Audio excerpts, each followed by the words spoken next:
The last thing Aldrich Holt did before the Vreth fleet arrived was eat a cold bowl of oat porridge and read a letter from his daughter. He was sitting in the garrison's mess hall on Ardennes, alone at a long table, and the letter was 3 months old by the time it reached him.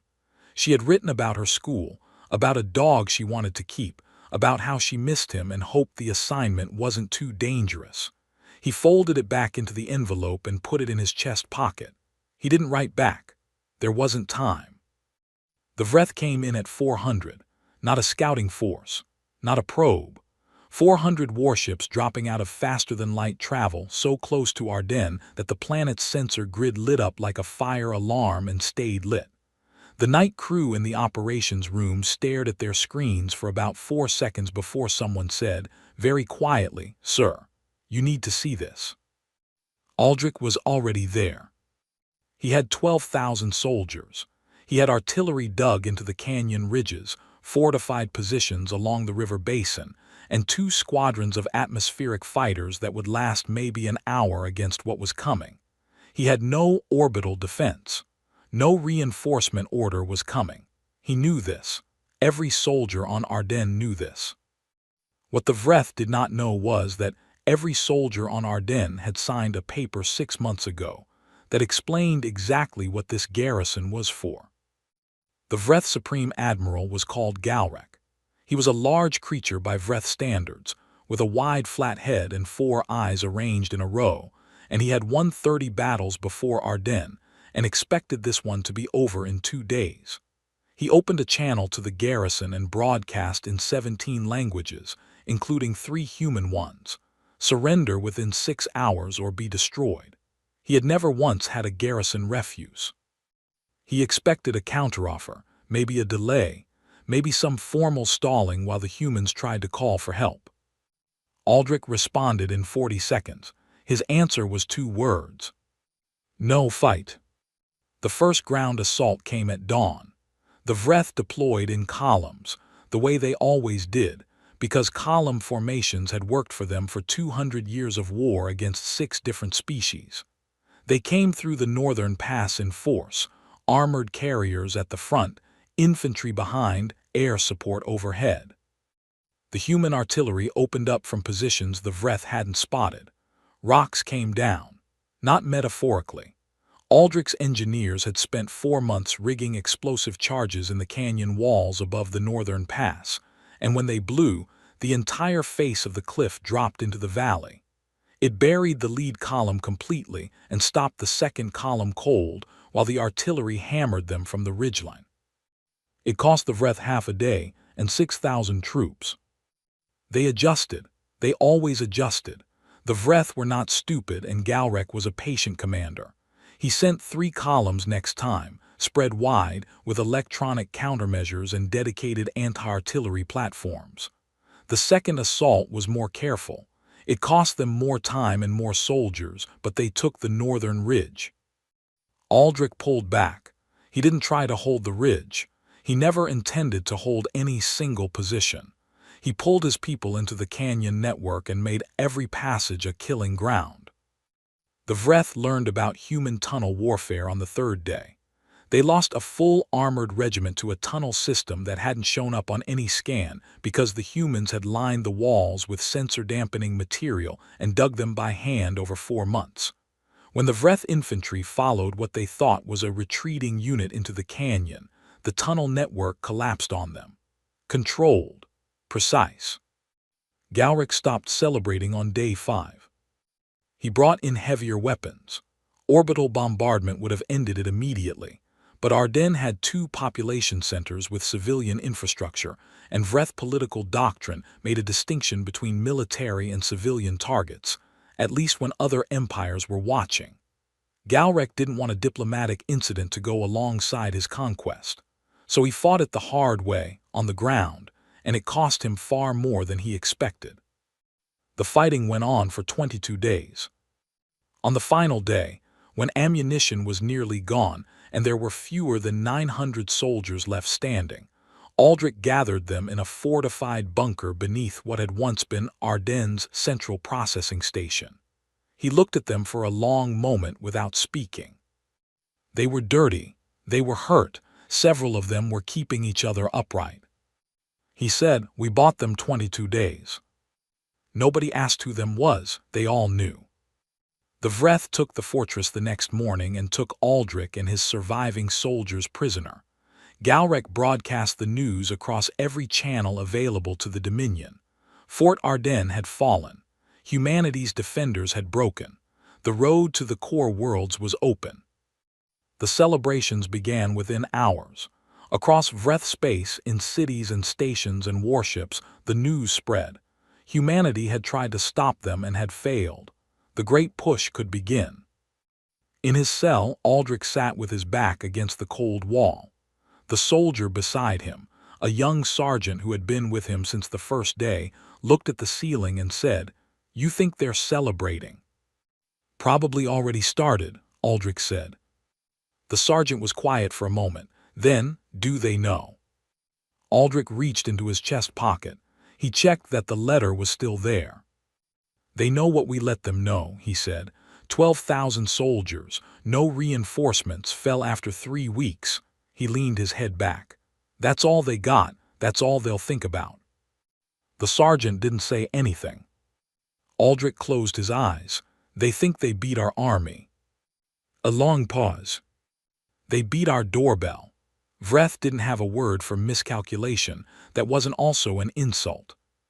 Scout Commander Rita learned this the hard way on her 3rd day back from deep space, when she stood in front of Galrek's command staff and read her findings aloud and watched every senior officer in the room go very still in the way that meant they had stopped listening and started deciding how to react. Her mission had been simple. After the fall of Ardennes, 6 fast scout ships were sent into human space to assess what remained of humanity's defensive posture. Standard procedure after a major victory. You send the scouts. The scouts find frightened defenders scrambling to reorganize. You bring that information back, and the invasion planners use it to pick the easiest route to the enemy's core systems. Rita's ships found something else. She pulled up the first scan on the briefing room's projection surface. It showed a star system 3 weeks deep into human territory, a system with no name in Vreth records because Vreth records didn't extend that far. The system had 6 planets. 2 of them showed construction signatures. The word construction was not adequate. She knew this when she was compiling the report and still hadn't found a better one. The shipyard platforms around the second planet were larger than some moons. The output readings, measured in mass displacement over a 30-day period, were a number that her instruments had initially flagged as sensor error. She had recalibrated 3 times on-site. The number did not change. She moved to the next scan, a different system, same pattern, then another, then another. 17 systems total, all of them running at full industrial capacity, all of them producing warships.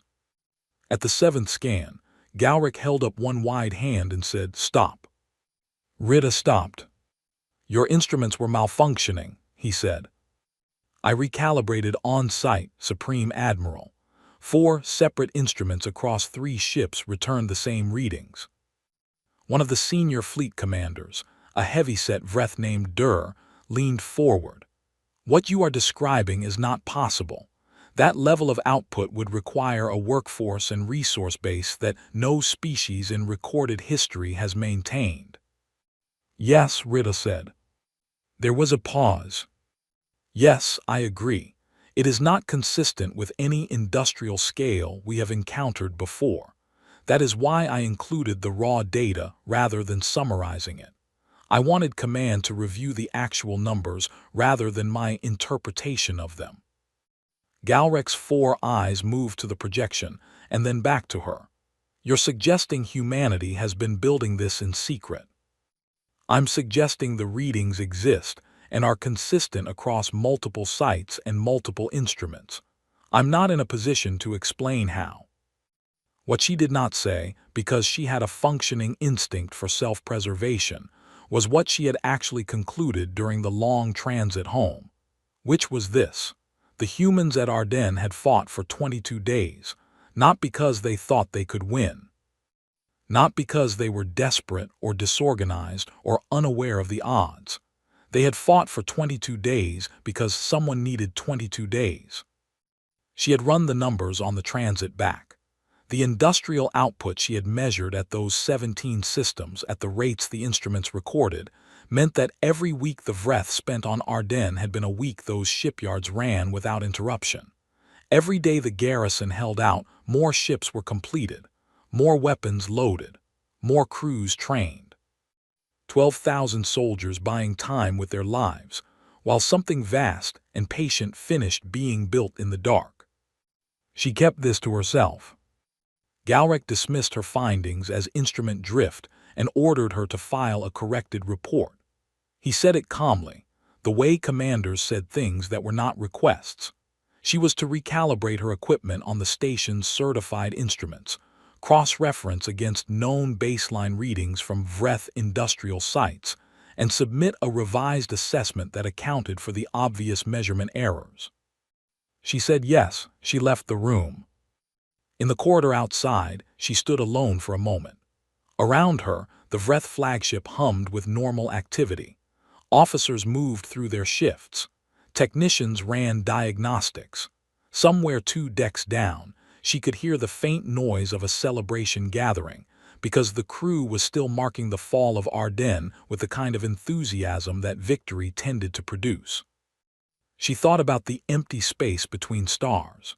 She thought about 17 systems, all lit up with construction signatures too large to explain. She thought about 12,000 people who had volunteered to hold a line they knew would break, and had held it for exactly as long as someone needed them to. She went back to her quarters. She pulled up her report. She read through it once. Then she wrote a second document, a private addendum, not addressed to command, not filed in any official channel. She wrote it carefully, the way she had been trained to record observations that might be important later. She described every system, every reading, every number her instruments had returned and refused to revise downward no matter how many times she asked them to. At the end, she wrote one sentence. The humans did not retreat from Ardennes. They withdrew. Those are different things. I do not think anyone in this fleet understands yet what the difference means, but I think we will. She saved the document. She encrypted it with her personal key. Then she went to the celebration 2 decks down, because refusing to attend would have raised questions she wasn't ready to answer yet. She drank 1 cup of Vreth ceremonial wine and thought about 17 shipyards burning bright in the dark, and said nothing at all. 30 years ago, a young colonel named Nessa Rourke had walked into a room full of generals and told them that humanity was going to lose the first war with the Vreth Dominion. The generals had not liked this. She had told them anyway. She had a projection screen and a chair and 4 hours, and she used all of it. First contact with the Vreth had been 6 weeks prior. The initial diplomatic exchanges had been polite, careful, and full of the kind of language that meant absolutely nothing. Rourke had spent those 6 weeks reading everything the xenolinguistics teams produced, every behavioral report, every structural analysis of how the Vreth Dominion organized itself militarily and politically. She had built a model. The model said war was coming. It said humanity would lose the opening engagement because the Vreth had more ships, more experience fighting alien species, and a strategic doctrine built around fast, overwhelming initial force. It said trying to meet that with a conventional defense would be expensive and pointless. Then she had told them what to do instead. The plan was called the Long Patience. The core of it was uncomfortable and simple. Do not fight the war the enemy expects. Let them win the battle they are prepared for. Use the time they spend winning that battle to build the war they have no framework to understand. One of the generals had asked who would volunteer to be the losing side of a planned defeat. Rourke had said she expected more volunteers than they would need. She had been right about that. She had been right about most of it. Now she stood in the Defense Council chamber beneath the Swiss Alps, 71 years old, and still using the same chair she'd had in her office for 20 years because she found new chairs annoying, and she briefed the 9 members of the council on where things stood. Ardennes held for 22 days, she said. We needed 18. The garrison overperformed. Councillor Breivik, who handled external relations and had the specific quality of someone who processed bad news slowly, said, 12,000 people. All volunteers. Commander Holt wrote the initial proposal for the Ardennes assignment himself. He requested his garrison specifically. Rourke moved to the next display. The Vreth fleet spent those 22 days in atmosphere and low orbit, focused entirely on a ground campaign. Their deep space sensors were oriented inward. They were not looking behind them. And the second response fleet. In position for 14 months, 140,000 warships across 7 dark space coordinates, no emissions, full silence protocol. She brought up the map. A wide arc behind the Vreth fleet, 17 staging points spread like a net around something that didn't know it was inside it yet. Waiting on my authorization. The council was quiet for a moment. Breivik said, the Vreth are celebrating. Yes. They believe they've broken us. That is the intended impression. Our public broadcasts since Ardennes have been carefully managed. Statements of mourning, calls for peace negotiations, political figures expressing doubt about our ability to sustain a prolonged conflict. Rourke said this without any particular expression. The Vreth political analysts will read those statements as genuine. They are not trained to look for theater. Another counselor, a woman named Osai who ran the infrastructure ministry and had the rare quality of asking questions that actually mattered, said, does the second response fleet know what happened at Ardennes? The full picture. Every commanding officer was briefed before staging. Every crew member received the public briefing, which explains that Ardennes was a delaying action and that the main fleet exists and is preparing to respond. They know. How are they? Rourke considered the question. She had spent 3 days aboard the flagship Threshold last month, walking the decks, meeting crew, eating in the mess hall. She had spoken with Captain Sira Novik for 2 hours in her quarters and come away with a specific impression. Ready, she said. They have been training for this for between 5 and 15 years depending on when they joined. They have run the simulations. They know what Ardennes cost. It has not demoralized them. She paused. If anything, the opposite. She moved to the authorization screen. It required the council's formal confirmation before she could transmit the signal.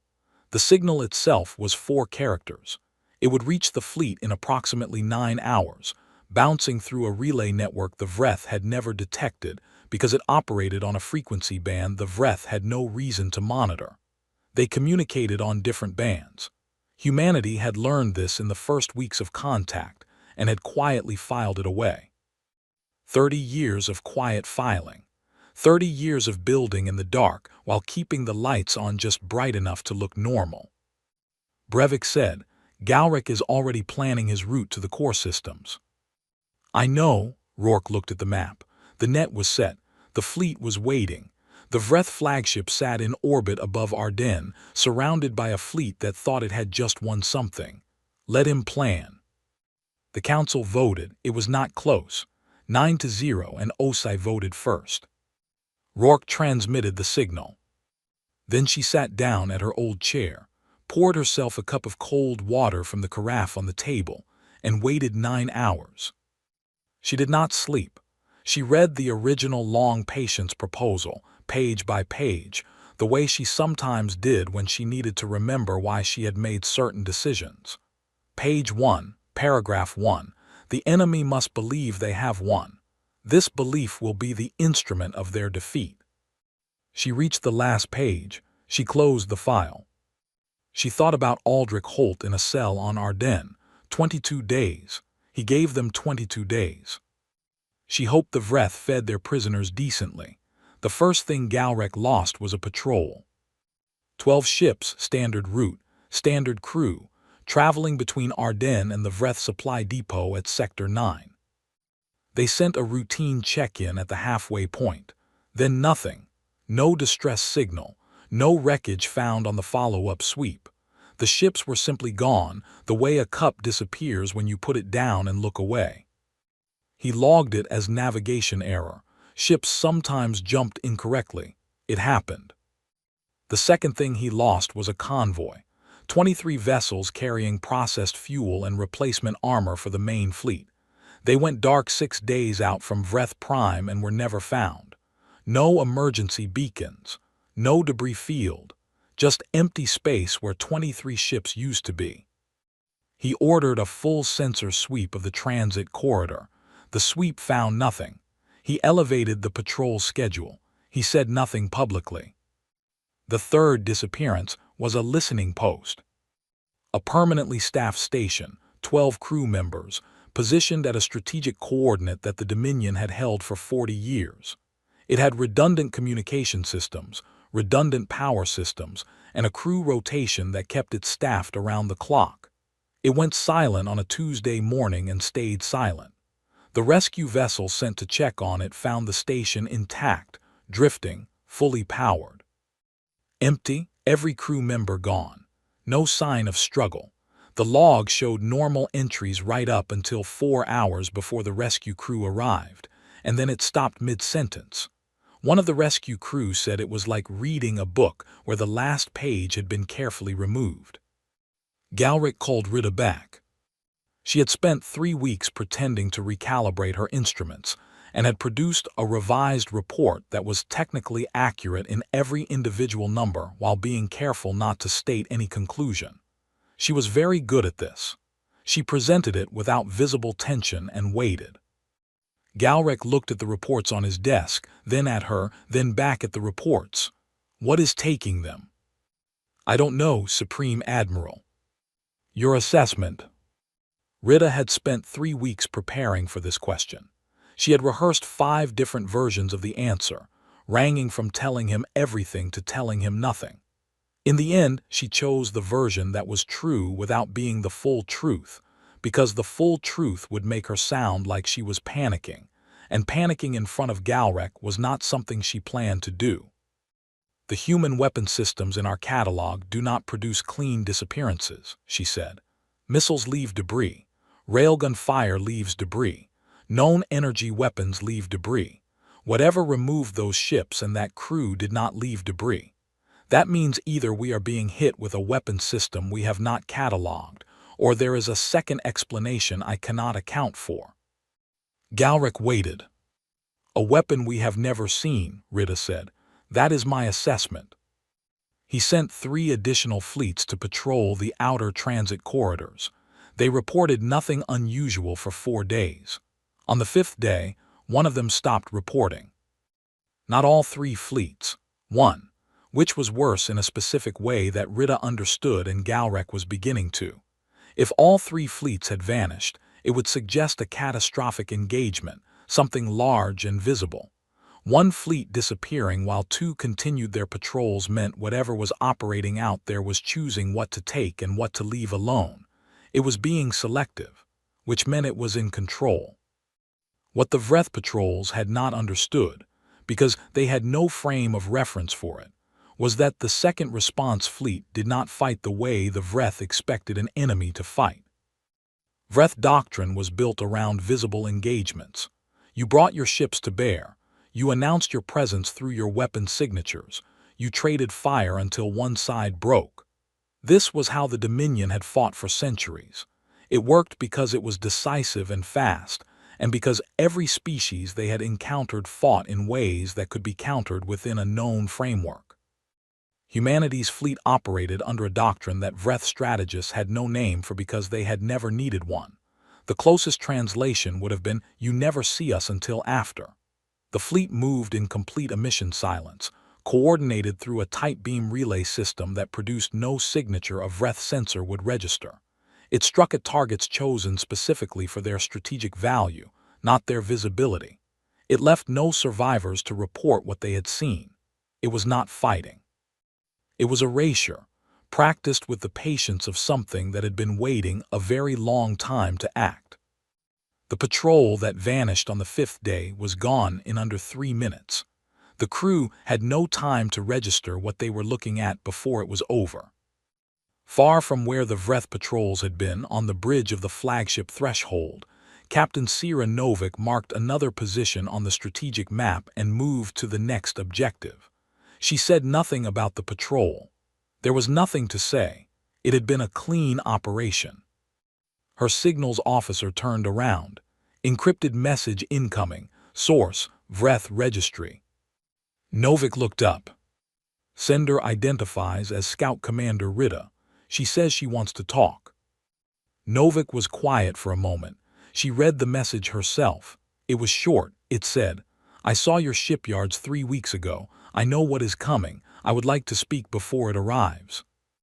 Novik forwarded it to Rourke without comment. Then she returned to the map and moved to the next objective, because Rourke's reply would take hours, and the work did not stop in the meantime. The Vreth shipyard at Cathara had taken 97 years to build. It was one of the oldest and largest construction facilities in the Dominion, a structure so massive that it had its own gravitational signature and its own small staff of astronomers who did nothing but tracked the accumulated drift of its component sections over time. The Vreth were proud of it in the specific way that empires are proud of things they built before anyone alive was born. It showed up in their educational materials. Young Vreth learned about it in school. It was gone in 11 hours. Novik did not watch the battle from the bridge. She had work to do and screens to monitor and a command crew that needed her attention on the larger operational picture, not on any single engagement. She learned the outcome the way she learned all of them. A clean line of text in the tactical feed, timestamp, coordinates, status. She read it, marked it confirmed, and moved to the next line. General Bren Collies was not that calm about things, but he channeled his energy into logistics, which had the same practical effect. He was a ground commander, built like a piece of furniture that had been specifically designed to survive being used hard for a long time, and he had been planning the Ardennes recapture for 8 months. He had 3 divisions of powered armor, carrier air support, and a very specific timeline that did not leave room for things going wrong. Things did not go wrong. The Vreth garrison on Ardennes had been reinforced after the original conquest, but it had been reinforced with the kind of troops you station at a location you believe is secure, not troops expecting a fight. When Collies' forces hit the surface, the Vreth defenders spent the first 6 hours trying to get their command structure organized. Collies spent those 6 hours taking territory. On day 4, the last organized Vreth unit on Ardennes surrendered. Collies' sergeant, a woman named Pell who had a talent for finding people in unexpected places, located the prisoner section of the command compound in the early afternoon of day 4. She went through 3 locked doors using methods she preferred not to document in official reports and found a corridor of cells. Aldrich Holt was in the 3rd one. He was sitting on the floor with his back against the wall, doing what appeared to be arithmetic in a small notebook. He looked up when Pell opened the door. "How long did they celebrate?" he said. Pell had been briefed about him. She had been told he would probably ask something like this first. 6 weeks, sir." He nodded slowly. He stood up, which took a moment because his left knee had not been treated properly after a fall in the 3rd week of fighting. He was thinner than his file photo. He still had the letter in his chest pocket. "And the yard at Cathara." Pell blinked. "How did you know about Cathara?" "I didn't, I guessed. It's what I would have hit first." He picked up his notebook and put it in his pocket. "That one hurt them, I imagine. They haven't announced it publicly yet." "They won't," Aldrich said. "They'll announce a strategic repositioning and hope nobody does the math." He stepped through the cell door and looked down the corridor. 12 of the other cells still held soldiers from his original garrison. He went to each door himself and waited while Pell opened them. None of the soldiers said much. They were all tired in the same specific way. the kind of tired that lives behind the eyes. They walked out into the Ardennes daylight, and some of them just stopped and stood still for a moment because the sun was real, and the wind was real, and they were alive. Meanwhile, the Vreth Dominion was doing something the Vreth High Council had not done in living memory. It was arguing. 3 outer systems had already declared neutrality before Cathara. After Cathara, 2 more followed. The Dominion's client species, smaller civilizations that the Vreth had absorbed or pressured into alliance over centuries, were watching the strategic maps and drawing their own conclusions. Supply shipments started arriving late, then short, then not at all from 3 different client systems. When the Dominion sent messages demanding compliance, the replies were polite and full of bureaucratic language about logistical complications. Nobody said directly that they were waiting to see how this ended. Nobody needed to. Galrek spent most of this period in his private briefing room, looking at maps that got worse every time someone updated them. His High Council was meeting without him, which was unusual. The fleet admirals who had cheered the fall of Ardennes were now submitting requests for supply reviews and defensive repositioning, which was how military commanders said they were worried without using the word worried. Rita received Novik's response and sat with it for a long time. It was 3 sentences. It said, "I received your message. Admiral Rourke will meet with you in person at coordinates attached. Come alone and unarmed and we will do the same." She sat in her quarters and thought about what she was about to do. She was a Vreth officer. She had taken oaths.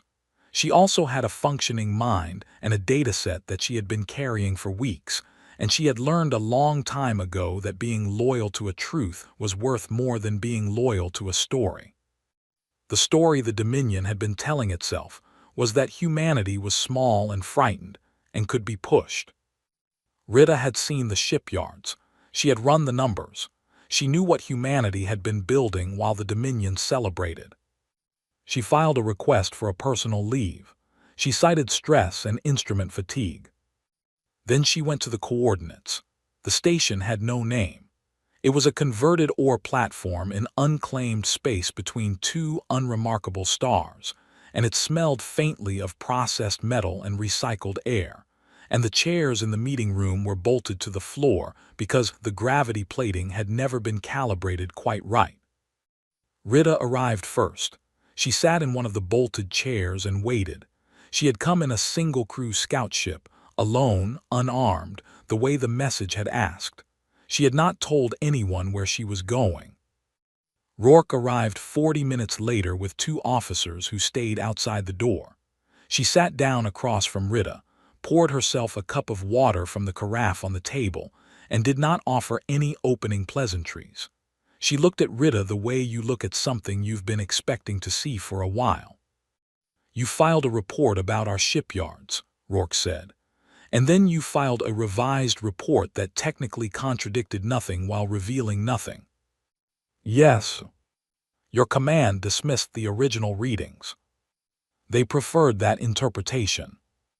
Rourke drank her water. "You came here because you want to stop something."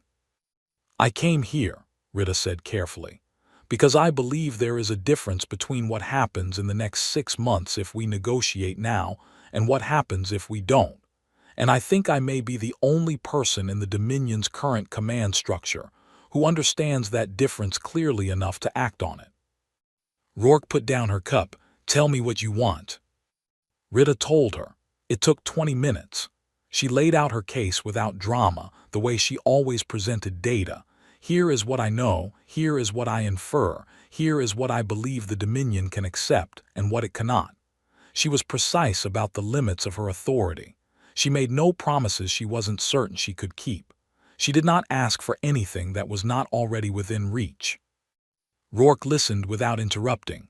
When Rita finished, Rourke was quiet for a moment. "Our terms," Rourke said.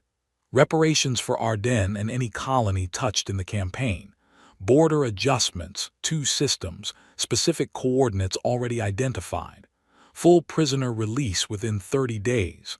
a permanent demilitarized buffer around every human settlement currently or previously under threat, verified by joint inspection teams quarterly.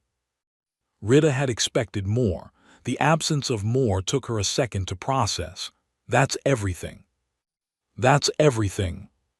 You could take more, significantly more. I know. Rita looked at the table for a moment. She had prepared for hard negotiations. She had prepared arguments, counters, fallback positions. She hadn't prepared for this. Why? Rourke refilled her cup. She seemed to think about the question seriously rather than treating it as rhetorical. We needed to win this war. We didn't need to plant the seed of the next one. She set the carafe down. Broken empires don't sign treaties and keep them. Embarrassed empires don't stop. We want this done, not paused. Rita took the terms back to Vreth Prime. She delivered them to the High Council directly, bypassing Galrek, which required a procedural maneuver she had spent the transit home researching. The High Council had the authority to act in matters of existential threat to the Dominion without a Supreme Admiral's approval. The destruction of Cathara, the disappearing patrols, the cascading withdrawal of client systems, the loss of 3 outer systems to neutrality. These things, laid out in sequence, constituted a very clear picture of existential threat. The High Council signed within 48 hours. Galrek was removed from command the same day. He was not imprisoned. He was simply told that the Dominion would be moving in a different direction and that his services were no longer required in a command capacity. He spent years afterward insisting publicly that the Vanguard at Ardennes was a trick, that the real human fleet had been the 12,000 soldiers, and everything that came after was fabricated, staged, an elaborate illusion. He gave speeches about it. He found audiences who wanted to believe him. He grew old and the audiences grew smaller, and eventually he stopped giving speeches because there was no one left who found it interesting. Aldrich Holt came home in the 30-day prisoner exchange. He stepped off the transport at a military airfield outside of Oslo and was met by 3 journalists, 2 officers with paperwork and his daughter, who was 19 now and had the same eyes as her mother. He hugged her for a long time. He gave one interview 6 weeks later at the request of a journalist who had covered the Ardennes campaign from the beginning. The interview lasted 40 minutes. Most of it was factual, the timeline, the conditions, the fighting. Near the end, the journalist asked if he had been afraid. He said yes, every day. She asked how he had kept going. He said, "We knew what we were buying time for. That makes it easier to hold the line. Not easy, easier." The interview was published. It was read widely. It was also, within a month, being taught in military academies on 4 different worlds as an example of something that most tactical curricula had never found a clean way to define. The word they kept reaching for was conviction. It wasn't quite right, but it was close. Rourke read the interview on a night flight between Geneva and the Pacific Fleet Command. She read it once, closed it, and looked out the window at the dark below. She thought about the long patience proposal. Page 1, paragraph 1, the enemy must believe they have won. She thought about 12,000 volunteers who understood exactly what they were and held anyway. She closed her eyes and slept for the first time in 4 days.